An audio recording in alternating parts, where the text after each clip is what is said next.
अस्सलाम वालेकुम students, welcome to maths class by Zeeshan Hafeez. Class second है मैथ्स। टॉपिक है हमारा इंटीग्रेशन, और इंटीग्रेशन में एक बहुत इंपॉर्टेंट टॉपिक है पार्शियल फ्रैक्शन, जिसमें से कंफर्म 4 नंबर का सवाल पूछा जाएगा एग्जाम में। गुज़िश्ता 10-12 सालों से इस टॉपिक का सवाल पेपर में पूछा जा रहा है। इस साल 2024 में भी मोस्ट एक्सपेक्टेड है कि सवाल पूछा जाएगा। और सिर्फ 2024 नहीं, 2025, 26 सब में एक बहुत ही हट के अलग सा एक टॉपिक है। तो होपफुली इसमें से एक 4 नंबर का या तो आप लोगों के लॉन्ग पोर्शन में या तो आप लोगों के शॉर्ट पोर्शन में एक सवाल लाजमी पूछा जाएगा। पार्शियल फ्रैक्शंस, किसी भी इंटीग्रेशन फंक्शन को डिफरेंट फ्रैक्शंस में, डिफरेंट पोर्शंस में तोड़ के सॉल्व करना क्या कहलाता है बेटा? Partial fraction. फॉर एग्जाम्पल, हमारे पास एक सवाल है और हम डायरेक्टली एक सवाल से देखते हैं कि पार्शियल फ्रैक्शन क्या होता है, उसको किस तरीके से इंटीग्रेट करते हैं। इंटीग्रेशन की बेसिक्स आप लोग तमाम रेगुलर क्लासेस में पढ़ चुके हैं और आप तमाम लोग जानते हैं। जिनको इंटीग्रेशन की बेसिक्स या डेरिवेटिव की बेसिक्स नहीं पता है तो वो इस वीडियो को यहीं पर रोकें, पहले जाकर मेरी दूसरी वीडियोज़ को चेक करें जिसमें इंटीग्रेशन और डेरिवेटिव्स की तमाम बेसिक्स मैंने अपलोड की हुई हैं। पार्शियल फ्रैक्शन क्या कहलाता है? हमारे पास मान लेते हैं एक इंटीग्रल फंक्शन है 7x - 25 अपॉन में x - 3 x - 4। जब भी कभी हमारे पास डिफरेंट फ्रैक्शंस यानी डिफरेंट टर्म्स हमारे पास फ्रैक्शन वैल्यूज में मौजूद हों तो हम उन्हें क्या करते हैं, डिफरेंट वेरिएबल्स के नीचे सपोज कर लेते हैं। यानी कि जो पहला ब्रैकेट है उसे लेते हैं हम a के नीचे, जो दूसरा ब्रैकेट है उसे हम लेते हैं b के नीचे। ये जो एक कंप्लीट फ्रैक्शन था इसको हमने तोड़ के ये जो 2 हिस्से बनाए, अगर तीसरा कोई ब्रैकेट होता तो हम 3 हिस्से बनाते। इस तरीके से तोड़ने को हम कहते हैं बेटा पार्शियल फ्रैक्शन। यानी एक इंटीग्रल फंक्शन को डायरेक्टली सॉल्व करने के बजाय मुख्तलिफ फ्रैक्शंस में तोड़ें, पार्शियली डिवाइड करें और फिर उसका क्या करें, इंटीग्रल फाइंड करें। तो हम क्या करते हैं, इसके लिए बड़ी आसान सी 2-3 चीज़ें हैं जो कि समझनी पड़ेंगी। कि जो भी हमारे पास लेफ्ट हैंड साइड पे टर्म यहाँ पर बनती है, हमने उसको सपोज किया i के बराबर, और ये फंक्शन हो गया 7x - 25 अपॉन x - 3 और x - 4। तो हमने पहले ब्रैकेट को लिया a के नीचे, दूसरे ब्रैकेट को लिया b के नीचे और इसको हमने नाम रख दिया इक्वेशन नंबर 1। इंटीग्रल का सिंबल हटा के हमें a और b की वैल्यू फाइंड करनी है। इस पूरे सवाल में a और b की वैल्यू आते ही हमारे पास सारा का सारा फंक्शन सॉल्व हो जाएगा। तो हमने क्या किया, लेफ्ट हैंड साइड को एज इट इज कॉपी किया 7x - 25 अपॉन x - 3 x - 4, और ये जो राइट हैंड साइड थी इसमें हमने क्रॉस मल्टीप्लाई करवाया एलसीएम में। तो हमारे पास एक टर्म बन गई, क्या ये बन गई ऐसा a x - 4 plus b x - 3 something. और हमेशा जिस तरीके से आप ये देख रहे हैं कि यहाँ पर फ्रैक्शन में टर्म सेम आई है और कैंसिल आउट हो गई है, हर एक सवाल में, इस बुक के अंदर 20 सवाल हों या इस टॉपिक के 20,000 सवाल हों या इस टॉपिक के 20 लाख सवाल हों, पार्शियल फ्रैक्शन का जब भी कभी आप सॉल्व करेंगे कोई सवाल, तो जो भी फ्रैक्शनल वैल्यू होगी वो हमेशा क्या हो जाएगी बेटा, कैंसिल आउट हो जाएगी। तो हमारे पास से बच गया 7x - 25 equals to a x - 4 plus b x - 3। ये पहली टेक्निक मैंने आपको बताई कि हमेशा हमारा ये क्या हो जाएगा, कैंसिल हो जाएगा। दूसरी टेक्निक क्या है? दूसरी टेक्निक ये है कि सिर्फ ये कैंसिल नहीं हो जाएगा बेटा, यहाँ से जब ये कैंसिल हो जाएगा तो बाकायदा तौर पर हमारे पास a और b की वैल्यूज आनी होंगी। वो जो a और b की वैल्यूज हमारे पास आएंगी, उन a और b की वैल्यूज के लिए भी ट्रिक है। ये जो हमारे पास फ्रैक्शन में 2 ब्रैकेट्स हैं ना, x - 3 x - 4, इनका साइन बदलते हैं और एक एक करके इस इक्वेशन नंबर 2 के अंदर वैल्यूज को पुट कर देते हैं। तो इस माइनस का साइन बदलेंगे तो ये क्या हो जाएगा बेटा, प्लस। इस माइनस का साइन बदलेंगे तो ये भी क्या हो जाएगा बेटा, प्लस।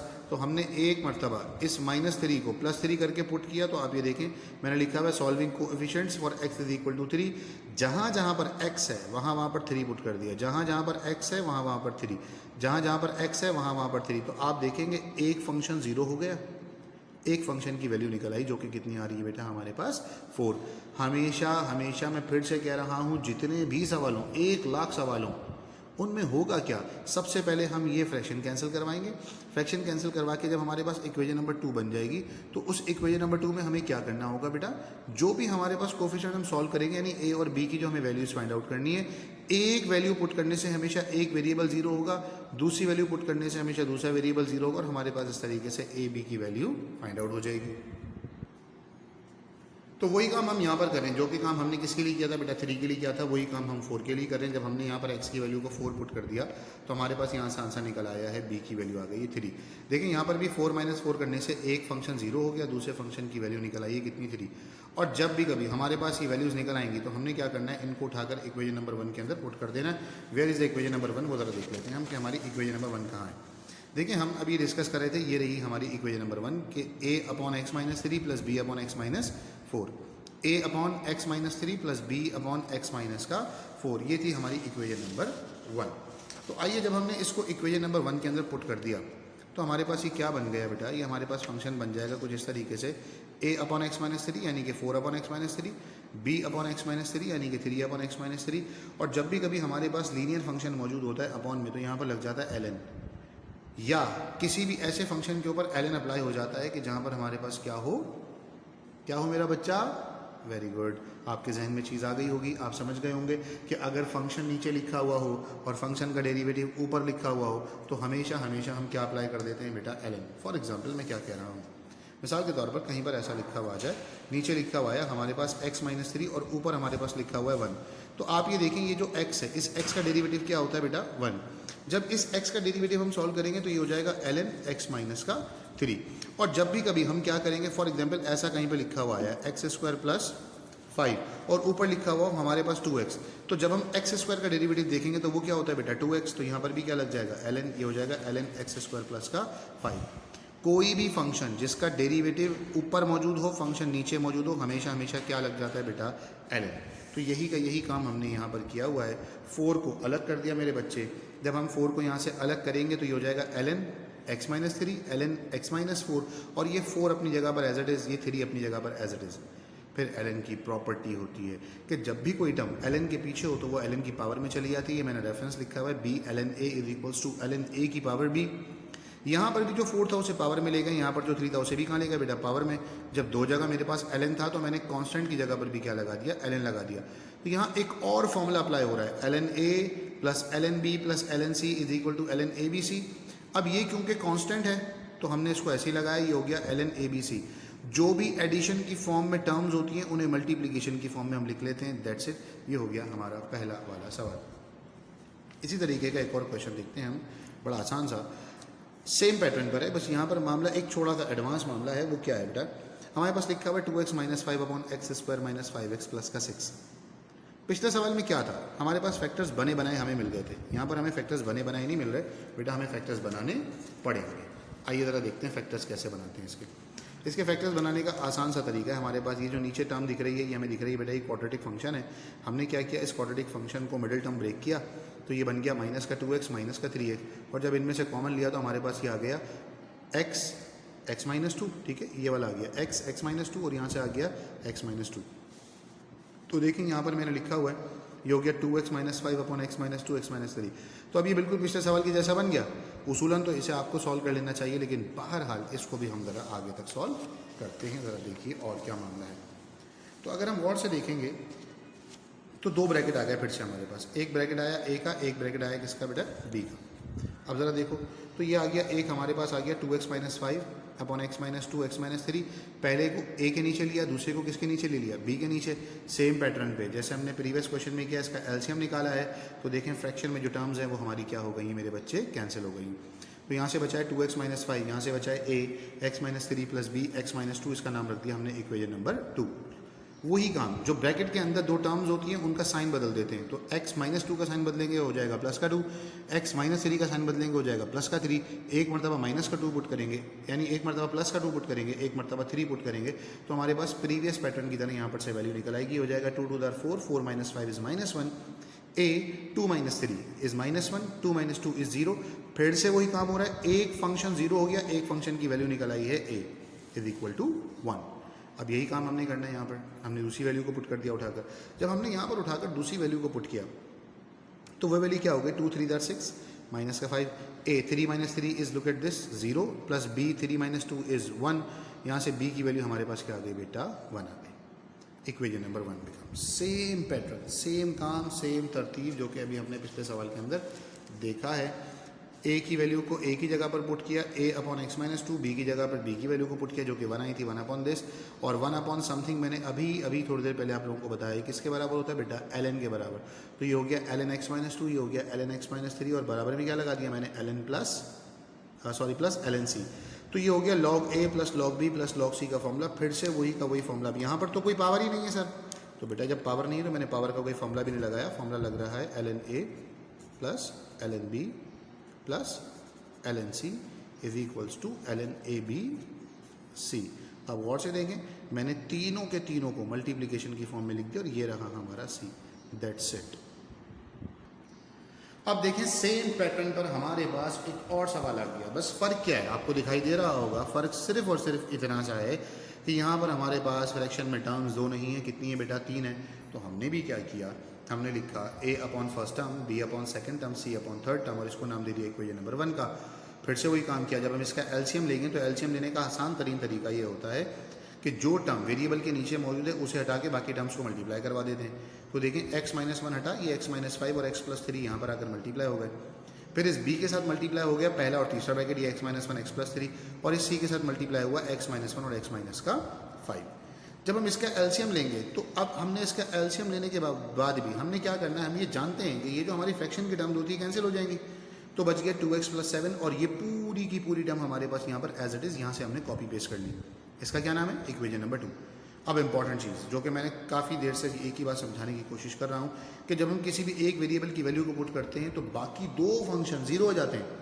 तो आप देखें एक मरतबा यहाँ पे लिखेंगे हम, ये जो x माइनस 1 है इसको प्लस 1 करके पुट करेंगे, ये जो x माइनस 5 है इसे प्लस 5 करके पुट करेंगे, ये जो x प्लस 3 है इसे माइनस 3 करके पुट करेंगे। तो जब हम 1 पुट करेंगे ना तो यहाँ से a की वैल्यू निकलेगी, b पूरा का पूरा जीरो हो जाएगा। आप चाहें तो इसको डायरेक्टली भी जीरो कर सकते हैं, लेकिन मैंने बहरहाल आप लोगों को परफॉर्म करके दिखाया है कि जीरो किस तरीके से हो रहा है। तो हमने क्या किया, x की जगह जहाँ जहाँ पर इस पूरी इक्वेशन नंबर 2 में जहाँ पर भी x मौजूद है वहाँ पर उठाकर हमने क्या किया बेटा, 1 पुट कर दिया। तो ये हो गया 2 1 2, 2 plus 7 is 9, 1 minus 5 is minus 4, 1 plus 3 is 4, 1 minus 1 is 0 तो आगे की पूरी टर्म क्या हो गई, 0। 1 माइनस 1 इज 0 तो आगे की पूरी टर्म क्या हो गई, 0। ये हो गया 9, 4 4 दा 16, माइनस का 16, ये माइनस 16 वहाँ जाकर डिवाइड हुआ तो a की वैल्यू आ गई 9 अपॉन 16 माइनस का। फिर इसी तरीके से जब हमने x की वैल्यू को 5 पुट किया तो आप ज़रा गौर से देखें, हमने लिखा x इज इक्वल टू 5। तो जहाँ जहाँ पर x मौजूद है, जैसे यहाँ पर 1 पुट किया था, यहाँ पर हमने क्या पुट कर दिया, 5, 2 5 ज़ा 10 प्लस 7 इज 17, 5 माइनस 5 इज 0, दो टर्म 0 हो जाएंगी। पिछली बारी में a की वैल्यू फाइंड की थी, b और c 0 हो गए थे, अब हम b की वैल्यू फाइंड करेंगे, a और c 0 हो जाएंगे। तो देखें a और c दोनों के दोनों क्या हो गए, 0। 5 minus 1 4, 5 plus 3 8, 5 minus 1 4, 5 minus 5 is 0, 0 multiply by something is 0। ये जो 32 यहाँ पर मल्टीप्लाई हो रहा है उसे वहाँ पर ले जाएंगे तो क्या हो जाएगा हमारे पास, डिवाइड। अब क्या रह गया हमारे पास, c रह गया। तो c की वैल्यू के लिए क्या किया हमने, तीसरी वैल्यू को ले लिया जो कि है x is equal to -3, 2 multiply by -3 -6 plus 7 is 1। वैसे ही यहाँ से c की वैल्यू निकालेंगे तो a और b क्या हो जाएगा, 0। आप इसको डायरेक्टली भी 0 कर सकते थे क्योंकि आपके पास ऑलरेडी दो वेरिएबल्स की यानी दो कोफिशिएंट्स की वैल्यू आ चुकी है, a और b की। तो c यहाँ से आ गया हमारे पास 1/32। हमने वही काम किया, a अपॉन पहला ब्रैकेट, b अपॉन दूसरा ब्रैकेट, c अपॉन तीसरा ब्रैकेट। आप वीडियो को थोड़ा सा पीछे करके देख सकते होंगे, हमने यही यहाँ पर सॉल्व कर लिया। हमने लिखा a की वैल्यू थी -9/16, ये हमने लिखी, b की वैल्यू थी 17/32, ये हमने लिखी, c की वैल्यू है 1/32 जो कि स्क्रीन पर आपको दिखाई दे भी रही, c 1/32। इन सबको पुट किया तो इन पे लग गया ln, इस पे भी लग गया ln, इस पर भी लग गया ln। अब क्योंकि ये ऐसी पावर थे जो कि आसानी से सॉल्व होती नहीं और बहुत बड़ी पावर थे जिनका आपस में कोई रिलेशन भी नहीं बनता, तो मैंने -9/16 को एज इट इज छोड़ा। इन दोनों में से 1/32 कॉमन आ सकता था, वो 1/32 कॉमन लिया। ये भी कोई कंपलसरी नहीं है, आप गौर से देखेंगे तो मैंने और लिखा हुआ है कि या तो ये आंसर है या तो ये आंसर है। आपकी टेक्स्ट बुक में इस तरीके से आंसर लिखा हुआ है तो हम ज़बरदस्ती इस तरीके का आंसर की फॉर्म में लेकर आएँ, वरना मेरा बच्चा ये आंसर बिल्कुल दुरुस्त था। तो ये हमने 3 सवाल देखे। कौन कौन से सवाल देखे हमने, पहले में देखा कि भाई जिसमें दो फ्रैक्शन हमारे पास पहले से बनाकर दिए गए। फिर हमने दूसरे सवाल में देखा कि हमने मिडिल टर्म ब्रेक की और दो फ्रैक्शन हमने बनाए। फिर हमने तीसरा सवाल अभी डिस्कस किया जो कि बहुत इंपॉर्टेंट भी है, जिसमें हमने देखा कि हमारे पास 3 फ्रैक्शंस मौजूद थे। अब सवालों की कैटेगरी को थोड़ा सा तब्दील करते हैं और कुछ और इंपॉर्टेंट से सवाल देखते हैं। अगर हमारे पास ऐसे ही सवालों में ट्रिग्नोमेट्रिक फंक्शंस आ जाएँ तो, हाँ भाई ट्रिग्नोमेट्रिक फंक्शंस आ जाएँ तो आप बोलेंगे सर आ जाएँ तो आ जाएँ, उससे क्या फ़र्क पड़ता है। देखें भाई हमारे पास लिखा हुआ है sec square x dx upon 1 plus tangent x into 2 plus tangent x।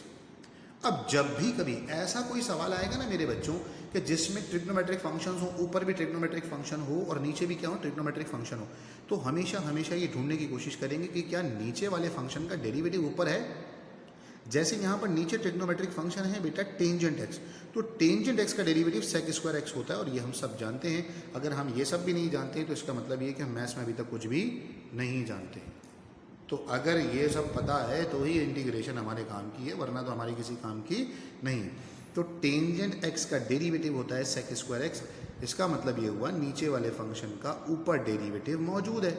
और जब भी कभी नीचे वाले फंक्शन का डेरिवेटिव ऊपर मौजूद होता है तो हम क्या करते हैं, जो भी फंक्शन नीचे है उसे सपोज कर लेते हैं हम y के बराबर। तो हमने ले लिया y is equal to tangent x और इसका डेरिवेटिव निकाल लेंगे। ये जो पूरा का पूरा सवाल sec x tan x की फॉर्म में है ना, इसे अब हम y की फॉर्म में कन्वर्ट करने लगे तो थोड़ी ही मेहनत के बाद ये सवाल पिछले इन सवालों के जैसा बन जाएगा जो कि अभी हमने यहाँ पे 3 पार्ट डिस्कस किए हैं। तो अब ये क्या हो जाएगा हमारे पास, ये हो गया है क्या 1 प्लस tan x की जगह पर, अच्छा हमने y की जगह पे ले लिया टेंजेंट x, जब इसका डेरिवेटिव लेंगे तो वो होता है sec स्क्वायर x। ये dx यहाँ पर मल्टीप्लाई हो रहा था, इसको वहाँ पर लेकर चले गए तो वहाँ जाकर क्या हो गया बेटा, ये डिवाइड से फॉर्म में जाकर मल्टीप्लाई हो गया। तो हमने इस इक्वेजन को sec स्क्वायर x dx की जगह, ये जो sec स्क्वायर x dx है ये वाली sec स्क्वायर x dx है, इसकी जगह पर हमने क्या लिखा है बेटा dy, ये आ गया dy और नीचे ये हो गया 1 प्लस टेंजेंट x, टेंजेंट की जगह पे लिख दिया y, 2 plus tangent x, tangent की जगह पर लिख दिया y। तो अब ये तो बड़ा आसान तरीन सवाल बन गया, जहाँ पर कुछ मौजूद नहीं होता आप सब जानते हैं, वहाँ पर क्या मौजूद होता है बेटा 1 मौजूद होता है। तो हमने यहाँ पे लिख दिया है 1, तो ये हो गया a अपॉन पहला ब्रैकेट b अपॉन दूसरा ब्रैकेट। सिमिलर वे में जैसा कि इससे पहले हम सवाल करते आए हैं वैसा का वैसा हमने ये सवाल सॉल्व करना है। जिन बच्चों को कैटेगरी समझ में आई वो वीडियो को पॉज करके खुद से ट्राई करें, अदरवाइज मेरे साथ वीडियो में जुड़े रहें। देखें भाई, तो हो गया ये, हमने जब इसको कंपेयर कर लिया तो फिर से देखें फ्रैक्शन की जो वैल्यू है हमारे पास वो क्या हो गई है, कैंसिल आउट हो गई है फ्रैक्शन की वैल्यू। अच्छा तो यहाँ से बच गया बेटा 1 के साथ यहाँ से बच रहा है a 2 plus y b 1 plus y, इसका फिर से वही नाम रखा है इक्वेशन नंबर 2 और दोनों को एक एक मरतबा साइन चेंज कर देंगे। यहाँ प्लस का 1 है तो यहाँ क्या पुट करेंगे माइनस का 1, यहाँ पर प्लस का 2 है तो यहाँ क्या पुट करेंगे माइनस का 2। ये आप देख सकते हैं जब हमने माइनस का 1 पुट किया तो a की वैल्यू निकल आई है हमारे पास 1 बड़ी आसानी से।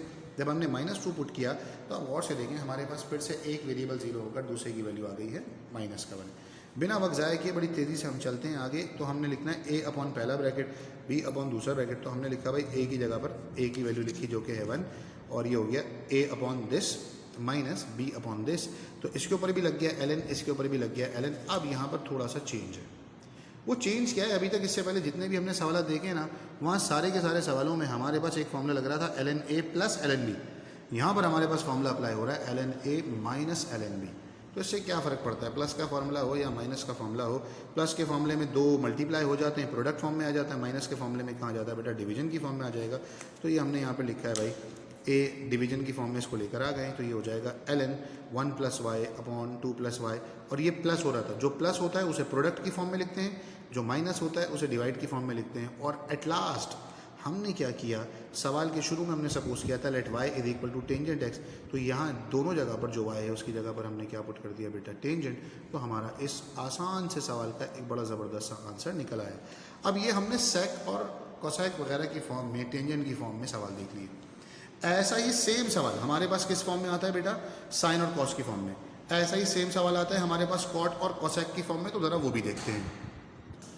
देखें बेटा, अगर हमारे पास एक और सवाल आ जाए ऐसा ही ट्रिग्नोमेट्री की फॉर्म में तो हम कैसे सॉल्व करते हैं सर, वैसे ही सॉल्व करेंगे जैसे उसूलन तो आपको सॉल्व करना चाहिए, लेकिन बहरहाल मैं कोशिश कर रहा हूँ कि मैं जिस हद तक सॉल्व करवा सकता हूँ करवाऊँ। तो हमारे पास नीचे लिखा हुआ है देखो बेटा कॉट एक्स, और यहाँ पर भी क्या लिखा हुआ है कॉट एक्स। कॉट एक्स का डेरिवेटिव ऊपर ढूंढना है। अब कॉट एक्स का जब आप डेरिवेटिव फाइंड करते हैं ना तो कॉट एक्स का डेरिवेटिव कोसेक स्क्वायर एक्स नहीं आता, वो आता है माइनस कोसेक स्क्वायर एक्स। तो आपने क्या किया, let y is equal to cot x, derivative निकाला, आया माइनस कोसेक स्क्वायर एक्स। ये वाले माइनस को उठाकर इस तरफ लेकर आ गए तो ये हो गया माइनस का d y cosec square x. वही का वही काम हमने क्या किया सवाल के अंदर, ज़रा देखें जहाँ पर cosec square x D x लिखा हुआ है ना वहाँ पर हमने लिख दिया माइनस का डी वाई, ये रहा। और जहाँ पर लिखा हुआ है कॉट एक्स की जगह पर लिखा है वाई, और जहाँ पर लिखा हुआ है 2 प्लस कॉट एक्स उसकी जगह पर लिख दिया 2 प्लस वाई। फिर से वही का वही काम सिमिलर वे में वही रिपीटेशन हो रही है हमारे पास। हमने पहली टर्म को लिया बेटा a के नीचे, दूसरी टर्म को हमने लिया है b के नीचे और इसका नाम रख दिया इक्वेशन नंबर 1। जब दोनों को सिंप्लीफाई करेंगे तो अब मैं बार बार करवा के थक चुका हूँ, ये फ्रैक्शन से फ्रैक्शन क्या हो जाएगा भाई कैंसिल हो जाएगा। तो मैंने डायरेक्ट लिख दिया, ये इस तरफ चला गया, ये इस तरफ चला गया हमारे पास, और एक आंसर आ गया -1 is equal to a 2 plus y plus b into y equation number 2। फिर से वही काम, एक मरतबा इसकी वैल्यू जो नंबर होता है उसका साइन बदलते हैं। अब यहाँ तो कोई साइन ही नहीं है, मतलब कोई नंबर ही नहीं है, y अकेला है। तो जब y अकेला है तो उसकी जगह पुट करेंगे y इक्वल टू 0, और यहाँ पर है प्लस का 2 तो इसकी जगह पर क्या पुट करेंगे बेटा माइनस का 2। जब हमने 0 पुट किया तो a की वैल्यू आ गई -1/2। जब हमने -2 पुट किया तो b की वैल्यू कितनी आ गई हमारे पास 1/2। ये देखिए, तो हमने क्या किया, सबको उठाया और उठाकर इक्वेशन नंबर 1 के अंदर क्या कर रहे हैं बेटा हम पुट कर रहे हैं। जब हमने इक्वेशन नंबर 1 के अंदर इसको उठा के पुट किया ना तो ये हमारे पास बन गई a upon this b upon this, तो इन दोनों के ऊपर क्या लग गया ln, ये हो गया -1/2 ln y plus 1/2 ln 2 plus y. Minus के साइन को यही छोड़ा, वही पुरानी प्रॉपर्टी लगा रहे हैं, हमारे पास जो भी ln के पीछे लिखा होता है उसे पावर में ले जाते हैं, तो ये 1/2 पावर में बन जाएगा बेटा अंडर रूट, ये 2 इसके ऊपर भी पावर 1/2 है, ये भी पावर में जाकर क्या बन जाएगा हमारे पास अंडर रूट, तो ये होल पावर बन गई 1/2 और इसको हम ले गए अंडर रूट में, और y की जगह पर उठा कर क्या पुट कर दिया हमने, वही का वही cot x, जो कि हमने सवाल के शुरू में सपोज किया हुआ था कि y बराबर है किसके बेटा, cot x के। अच्छा, तो फर्दर इसको सिंप्लीफाई कर रहे हैं, वैसे तो हमारा ये बिल्कुल दुरुस्त आंसर है, लेकिन आपकी बुक का आंसर लाने के लिए हमें थोड़ी सी मेहनत और करनी पड़ रही है। तो आप ये देखें भाई, ये जो 2 + y/y है ना, इस cot x कैल्शियम को ब्रेक कर दिया, 2/cot x अलग कर दिया, cot x/cot x को हमने क्या किया, अलग कर लिया। ये 2/cot x होता है 2 टेंजेंट x, क्योंकि 1/cot होता है टेंजेंट के बराबर, तो 2/cot हो गया 2 टेंजेंट के बराबर, और cot से cot कैंसिल होकर क्या बचा है बेटा 1। कोई भी बच्चा सवाल को यहाँ इस स्टेप पे भी छोड़ देगा तब भी सवाल बिल्कुल दुरुस्त है, कोई एक आधा नंबर भी डिडक्ट नहीं होगा। अब ज़रा आज के हमारे इस टॉपिक का बिल्कुल लास्ट क्वेश्चन ट्राई कर लें, होता है तो बहुत अच्छी बात है। ऐसा ही एक सवाल आपकी एग्जाम्पल में भी मौजूद है, जो कि साइन और कॉस की फॉर्म में आप करेंगे तो बड़ा ज़बरदस्त आपका कॉन्फिडेंस बूस्टअप होगा कि हाँ यकीन आ जाएगा कि भाई हमें काम करना आ रहा है। लेकिन जब मैंने सेक और टेंजेंट के कॉसेक और कॉट का सवाल करा दिया तो फिर साइन कॉस को कैसे छोड़ सकता हूँ, तो साइन कॉस को भी हम कवर कर रहे हैं। नीचे देखें फंक्शन दिया हुआ है बेटा हमारे पास साइन एक्स, साइन एक्स का डेरिवेटिव होता है कॉस एक्स। ये सवाल है आपकी रिव्यू एक्सरसाइज में क्वेश्चन नंबर 21 का पार्ट नंबर 7, बड़ा इंपॉर्टेंट है। साइन एक्स को वही हमने वाई सपोज किया, इसका डेरिवेटिव निकाला तो क्या आ गया हमारे पास कॉस एक्स, ये डी एक्स डिवाइड हो रहा था वहाँ जाकर क्या हुआ मल्टीप्लाई हो गया। तो आई बराबर हो गया ये वाला कॉस एक्स डी एक्स की जगह पे लिखेंगे हम डी वाई, यानी कि 1 dy। मैं यहाँ पर 1 लगा देता हूँ ताकि आपकी अंडरस्टैंडिंग अच्छी रहे। ये हो गया 1 dy और नीचे क्या हो गया 2 + y 3 + y। जब हम इसको सपोज करेंगे तो पहले ब्रैकेट को ए के नीचे लेंगे, दूसरे ब्रैकेट को बी के नीचे लेंगे। सिमिलरली जैसा कि हम पहले से करते आ रहे हैं, बिल्कुल सेम टू सेम डिट्टो वही है। तो नीचे जो फ्रैक्शन में टर्म्स होती हैं बेटा वो कैंसिल आउट होती हैं, आप देखिए मैंने फिर से कैंसिल आउट करवाई हुई हैं। तो हमारे पास एक इक्वेजन बन गई, इक्वेजन नंबर 2, 1 बराबर है a 3 + y b 2 + y। फिर से एक मरतबा इस प्लस के 2 का साइन चेंज करेंगे -2, इस +3 का साइन चेंज करेंगे -3, और एक मरतबा -2 पुट किया, एक मरतबा -3 पुट करेंगे। जब हमने -2 को यहाँ पर उठाकर पुट किया है ना, तो आप देखें आपका ए का आंसर आ रहा है 1, और जब हमने यहाँ पर -3 उठाकर पुट किया तो बी का आंसर भी क्या आ गया है 1। ये तो सोने पे सुहागा हो गया कि ए का आंसर भी 1 आ गया हमारे पास, और बी का आंसर भी क्या आ गया हमारे पास 1 आ गया। तो सिंपली इक्वेजन नंबर 1 के अंदर हमने क्या करना है भाई, 1 के अंदर उठाना है, ए की जगह पर 1 पुट करना है, बी की जगह पर भी 1 पुट करना है। तो ये हो गया 1/2 + y, यहाँ पे लग गया ln। ये हो गया 1/3 + y, यहाँ पर भी लग गया ln। जब दोनों ln की फंक्शन में, तो फिर से पुराना वाला काम, तीसरी जगह पर भी क्या लगा लिया हमने ln a + ln b + ln c का फॉर्मूला होता है ln a b c। जब ln आपस में ऐड हो रहे होते हैं तो उन्हें प्रोडक्ट की फॉर्म में ले आते हैं, जब ऐड हो रहे होते हैं तो किस फॉर्म में ले आते हैं मेरा बच्चा, प्रोडक्ट की फॉर्म में। जैसे ही इनको प्रोडक्ट की फॉर्म में लेकर आए हैं तो हमारा ये आंसर आ गया, और एट लास्ट हमने y की जगह पर, जो कि हमने सपोज कर रखा था ये वाला y = sin x, इसको हमने y की जगह पर उठाकर यहाँ पर पुट कर दिया। तो ये हो गया हमारे पास 2 + sin x 3 + sin x + c। अभी ये हमारा टॉपिक पूरा नहीं हुआ है, ना ही एक्सरसाइज खत्म हुई है। ये इसकी दो कैटेगरी हो गई कि जब हमारे पास फ्रैक्शन में टर्म्स ऐसी हों जिनके ऊपर कोई होल पावर ना हो, यानी लीनियर फंक्शंस हो हमारे पास फ्रैक्शन में, ए बी सी के नीचे सारे के सारे लीनियर फंक्शंस हो।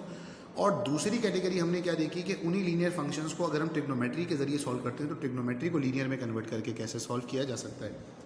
तो अभी इसकी 2 केसेस और बाकी हैं जो कि इंशाल्लाह मजीद इसकी नेक्स्ट वीडियो में आप लोगों तक पहुंचाए जाएंगे, जिनके अंदर हम देखेंगे कि भाई होल पावर स्क्वायर होती है तो किस तरीके से सॉल्व करते हैं, या किसी नीचे की टर्म में होल पावर के अलावा x² + 1 x² + 2 इस तरीके के करके सवाल आ जाते हैं। तो 3 से 4 सवाल अभी हमने और डिस्कस करना है, जो कि इंशाल्लाह हम नेक्स्ट वीडियो में डिस्कस करेंगे। आज की इस वीडियो में कोई बात नहीं समझ में आई हो तो आप कमेंट सेक्शन में पूछ सकते हैं, और अगर पूरी बात समझ में आ गई हो तो हमारी मेहनत के लिए कमेंट सेक्शन में डन, ऑल क्लियर या कुछ भी एक मैसेज करके ज़रूर बताया करें, ताकि हमारी हौसला अफजाई हो। और अगर आप चाहते हैं कोई और टॉपिक भी पढ़ाए जाएँ तो वो भी बताया करें, ताकि हम मज़ीद और टॉपिक्स के ऊपर काम कर सकें, ताकि आप अच्छे से अच्छी अंडरस्टैंडिंग के साथ अपनी तैयारी कर सकें।